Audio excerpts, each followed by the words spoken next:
ज्योतिपुर नामक राज्य में सतराम नाम का एक गरीब लोहार रहता था, जो बहुत ही होनहार था। उसकी बनाई गई तलवार का मुकाबला कोई नहीं कर सकता था। ऐसा कहा जाता था कि अगर कोई राजा सतराम की बनाई हुई तलवार को जंग में ले जाता तो वो जरूर विजय प्राप्त करता।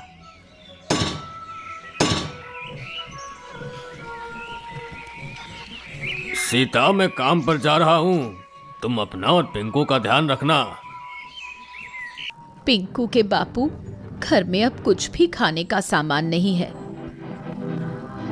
तुम चिंता मत करो, मैं आज कुछ भी करके घर का राशन ले आऊंगा। लेकिन कैसे? इतने दिनों से तो आपको एक भी ग्राहक नहीं मिला है। हाँ, कह तो तुम सही रही हो, लेकिन मैं कोशिश के अलावा और कर भी क्या सकता हूँ। आप ये लोहारी का काम छोड़कर कोई दूसरा काम क्यों नहीं करते? मैं इसी काम में माहिर हूँ, इसलिए यही काम अच्छी तरह से कर सकता हूँ। जी वो तो है, लेकिन इस काम में आप इतनी मेहनत करते हैं, बदले में आपको मिलता ही क्या है? मेहनत कभी जाया नहीं जाती। मुझे यकीन है एक ना एक दिन मुझे मेरी मेहनत का फल जरूर मिलेगा। सतराम ये कहकर अपने काम पर चला जाता है।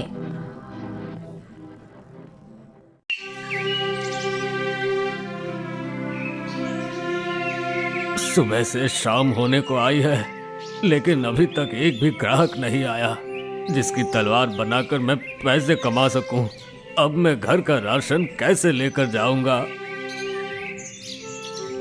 सतराम बाजार में बैठा यही सोच रहा था कि तभी उसका साथी गिरजू लोहार आता है और कहता है, अरे सतराम, तुम यहाँ इस तरह से क्यों बैठे हो? क्या तुम्हारे पास कोई काम नहीं है? नहीं गिरजू, इस समय ना मेरे पास कोई काम है और ना ही कोई ग्राहक। ऐसे कैसे हो सकता है? तुम तो इतने होनहार लोहार हो, फिर भी तुम्हारे पास ग्राहक नहीं है। ये तो बड़े शर्म की बात है। भाई, ये सब तो सब समय समय की बात है। हो सकता है कि अभी मेरा समय नहीं आया हो। हाँ, सही बात है। खैर, मैंने तुम्हें यहाँ बैठे हुए देखा तो तुमसे बात करने चला आया। वैसे मेरे पास तो बहुत काम है, इसलिए मैं चलता हूँ। गिरजू सतराम का मजाक उड़ाकर वहाँ से चला जाता है, जबकि सतराम चुपचाप वहीं बैठ जाता है। तभी वहाँ पर एक आदमी आता है और कहता है, सुनो भाई, यहाँ पर कोई सतराम नाम का लोहार रहता है। क्या तुम मुझे उसका पता बता सकते हो? जी, मैं ही हूँ सतराम। बताइए, आपको मुझसे क्या काम है?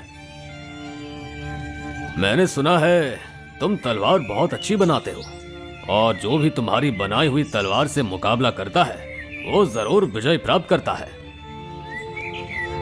जी, ये सच है कि मैं तलवार बनाता हूँ, लेकिन जीत और हार तो सिर्फ ईश्वर के हाथ में होती है। बात तो तुम्हारी बिल्कुल सही है। खैर, जो भी है, तुम मुझे एक अच्छी सी तलवार बनाकर दे दो। ठीक है, लेकिन आप है कौन? मैं पड़ोसी राज्य का राजा शूरवीर हूँ। लेकिन मैं आपके लिए तलवार क्यों बनाऊं? मैं तो आपको जानता भी नहीं। दरअसल कुछ दिनों से मेरे कुछ दुश्मन मेरे राज्य के लोगों को बहुत परेशान कर रहे हैं। उन्होंने सबका जीना हराम कर दिया है, इसलिए मुझे उनसे मुकाबला करने के लिए तुम्हारी बनाई हुई तलवार चाहिए। ठीक है, अगर ऐसा है तो मैं बना दूंगा। सतराम के हाँ कहने पर राजा शूरवीर उसकी तरफ एक पोटली बढ़ाते हैं, जिसमें बहुत सारे सोने के सिक्के होते हैं। ये लो तुम्हारा मेहनताना। मैं कुछ दिनों बाद अपनी अमानत लेने आऊंगा। ये क्या है? इसमें कुछ सोने के सिक्के हैं। बाकी अगर तुम्हें ये कम लगते हैं तो मैं और बढ़ा देता हूँ। महाराज, मैंने तो अभी तलवार बनाना शुरू भी नहीं किया, तो फिर आप पहले से मेरा मेहनताना क्यों दे रहे हैं? रख लो, ये तुम्हारी मेहनत के हैं।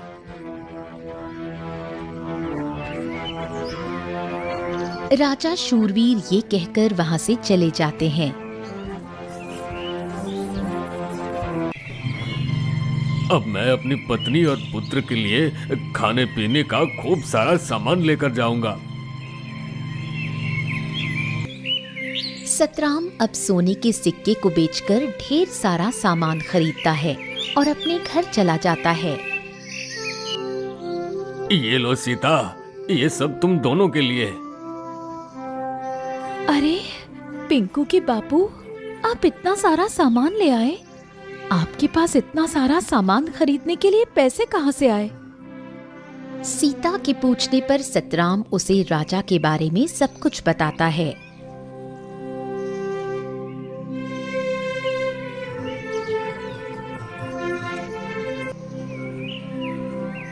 ये तो बहुत अच्छी बात है, लेकिन आप महाराज की तलवार जल्द ही बनाकर उन्हें दे देना, क्योंकि उन्होंने आप पर भरोसा किया है। आप उनका भरोसा टूटने मत देना। हाँ सीता, तुम बिल्कुल सही कह रही हो।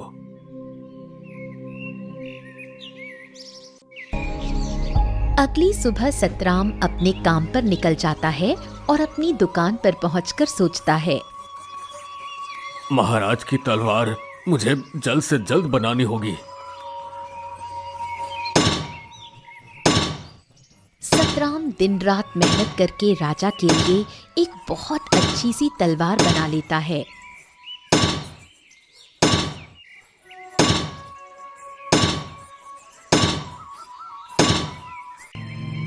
मैंने इस तलवार को तो बना लिया है, लेकिन अब पता नहीं महाराज इसे लेने कब आएंगे। अभी सतराम ये सोच ही रहा था कि तभी अचानक उसके पास बल्लू नाम का एक ग्राहक आता है। क्या तुम लोहार सतराम हो? हाँ, मैं ही सतराम हूँ।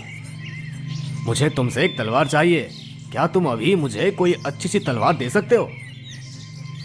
माफ करना भाई, इस समय मेरे पास एक भी तलवार मौजूद नहीं है और नई तलवार बनाने में मुझे समय लगेगा।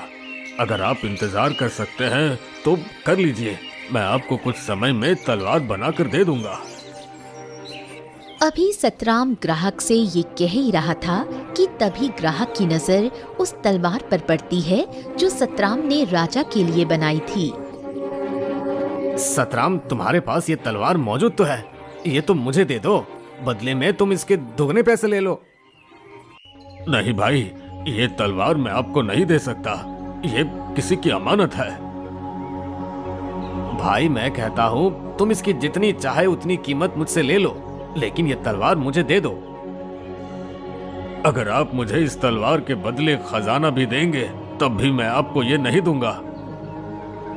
ठीक है, रखो अपनी तलवार अपने पास, मुझे नहीं चाहिए, मैं जा रहा हूं यहां से।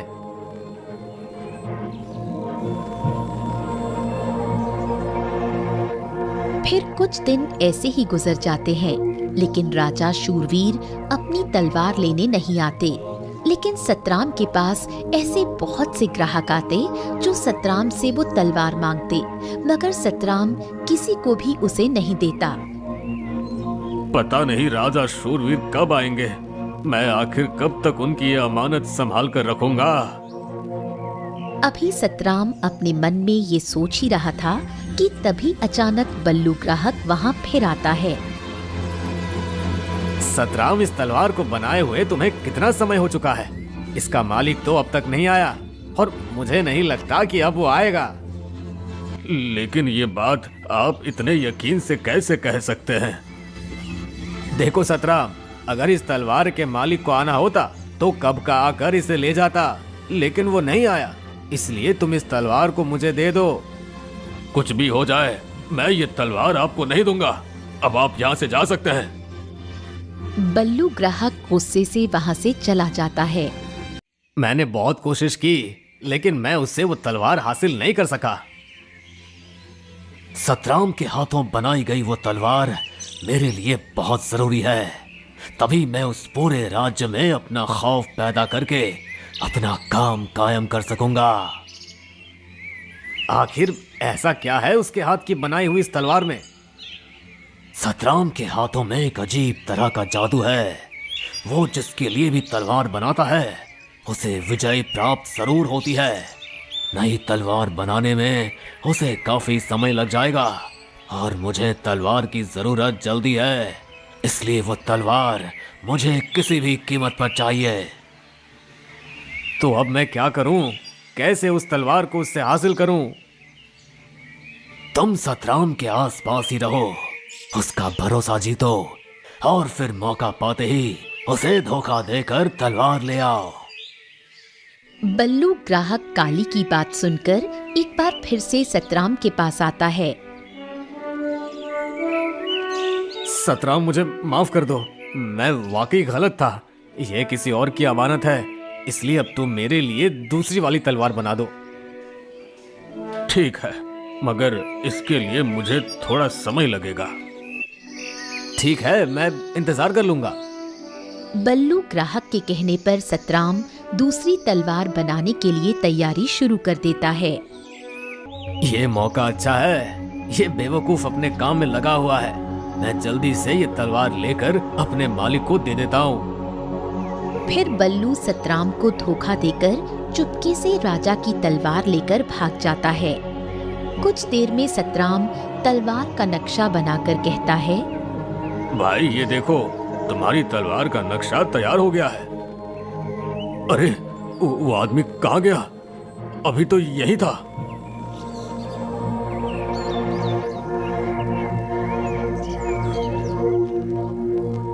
सतराम बल्लू को अपनी दुकान के आसपास तलाश करता है, लेकिन वो उसे कहीं नहीं मिलता।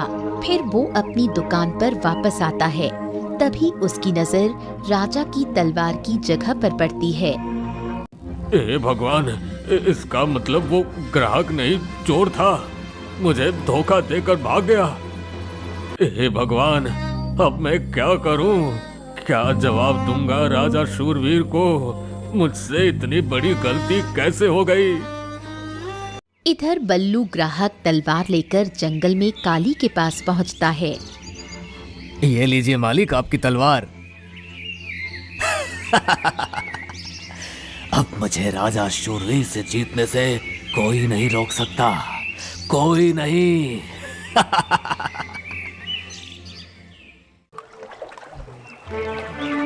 अब मैं क्या करूं? उस चोर ने मुझे धोखा देकर महाराज की तलवार चोरी कर ली। अब मैं महाराज को क्या जवाब दूंगा?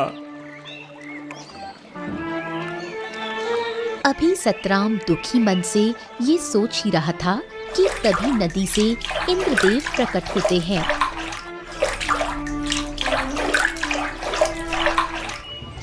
सतराम, क्या हुआ? तुम इतने दुखी क्यों हो?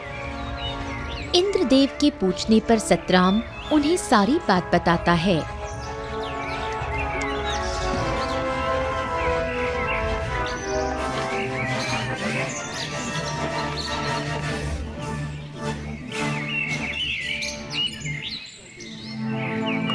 सतराम, उस चोर ने तुम्हारे साथ धोखा किया है, इसमें तुम्हारी कोई गलती नहीं है। तुम एक काम करो, तुमने जिस तलवार का आज नक्शा तैयार किया है, अब जल्दी से उसे बनाकर राजा शूरवीर को दे दो। लेकिन इंद्रदेव, वो तलवार तो आम तलवार जैसी है, जबकि मैंने महाराज के लिए एक अलग तरह की तलवार बनाई थी। क्या हुआ इंद्रदेव, आप हंस क्यों रहे हैं? मैं इसलिए हंस रहा हूँ क्योंकि जो तलवार तुमने पहले बनाई थी वो राजा शूरवीर के लिए थी ही नहीं। क्या मतलब? जब तुम छोटे थे और यहाँ खेलने आते थे, तब मैंने तुम्हें वरदान दिया था कि जब भी तुम तलवार बनाने से पहले मुझे याद करोगे तो तुम्हारी तलवार में ताकत भर जाएगी। क्या सच में? ये तो मुझे पता ही नहीं था। हाँ, इसलिए जब तुम अपनी तलवार बनाने से पहले मुझे याद करते हो तो तुम्हारी तलवार ताकतवर बन जाती है। लेकिन उस दिन तुमने जो तलवार बनाई थी उसे बनाने से पहले तुम मुझे याद करना भूल गए थे। इसका मतलब जो तलवार मैंने महाराज के लिए बनाई थी उसमें ताकत नहीं है? नहीं, इसलिए राजा शूरवीर जब तुम्हारे पास आएंगे तो तुम उन्हें अपनी बनाई हुई दूसरी तलवार दे देना। ठीक है इंद्रदेव। इंद्रदेव की बात मानकर सतराम जल्दी से एक नई तलवार बना लेता है।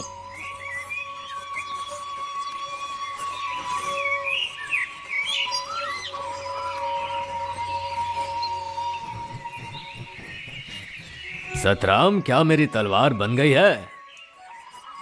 जी महाराज, ये लीजिए आपकी तलवार। तुम्हारा बहुत बहुत धन्यवाद सतराम।